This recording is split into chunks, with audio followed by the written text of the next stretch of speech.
Next thing I gotta do is set up an alternator to fit that belt, but before I do that, I want to make sure that this fan is sitting about right for the radiator. The radiator is in that grill shell sitting back here in the back of the garage. I'm going to get that and bring it up here and set it in place temporarily so that I can see how much clearance, and I should have about a couple of inches of clearance between the fan and the radiator. As close as I can get to it without it touching. So, let's see. So I just made a whole video without the camera being on. I know y'all are pretty impressed with me for that. But here's the radiator in place with the motor, and it's almost perfect.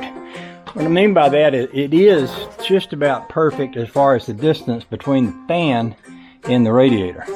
But I built this radiator shroud, which basically helps the fan to pull the air through the radiator instead of blowing it out all around it. And the shroud, because the Cadillac engine sat taller, is actually a little too high. So I got lots of clearance up here, but I need to lower it down there because it's touching, the fan shroud is touching, the fan is touching the fan shroud right there. So I think because I haven't had this on here since before I put this motor in, I think I'll go in the house and get my little phone camera and just take a picture of the car with the grill shell on it and then come back. Now you can see from here, this is where my water hose is going to go to for the lower connection. It's going to go to right here, and for the upper connection it's going to come out of here and go up there. Now this tube is kind of in the way, but hopefully we can work around that, but that's a secondary thing. So what I'm going to do now is lift that fan shroud back off of there. Oh, I'll go get my camera and take a picture of it, and then we'll do that. I guess I could say this. One more option would be to saw off the tip of the fan. And I've told this story before to y'all, and I don't know how many of you ever remember it, but my first hot rod was a 51 Ford truck with a 430 cubic inch Lincoln engine in it, and it sat in the down in there between the frame rails, so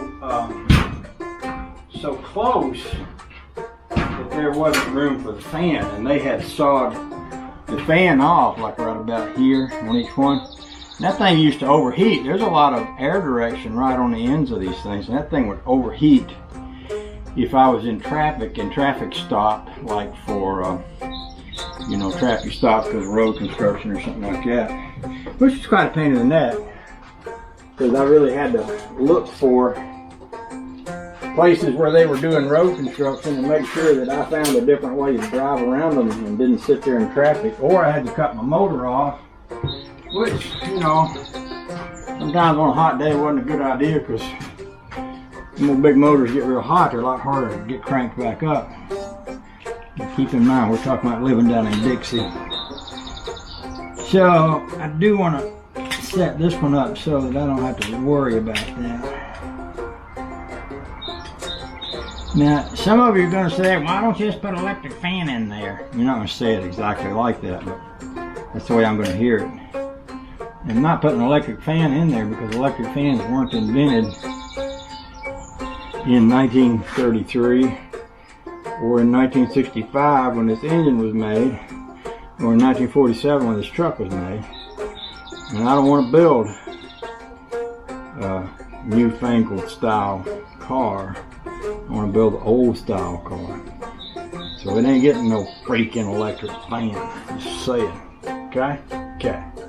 So next thing I got to do is put the alternator in it, and that's going to be an interesting brand new big challenge. So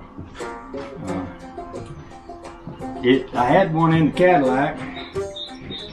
I guess I should qualify this by saying that the old style Chevy heads, they don't have a hole, they don't have a bolt hole in the head up here. Now on a new style head, there's a bolt hole up here. There's a bar that comes out, you hang your alternator off that bar. Well, there's no hole here.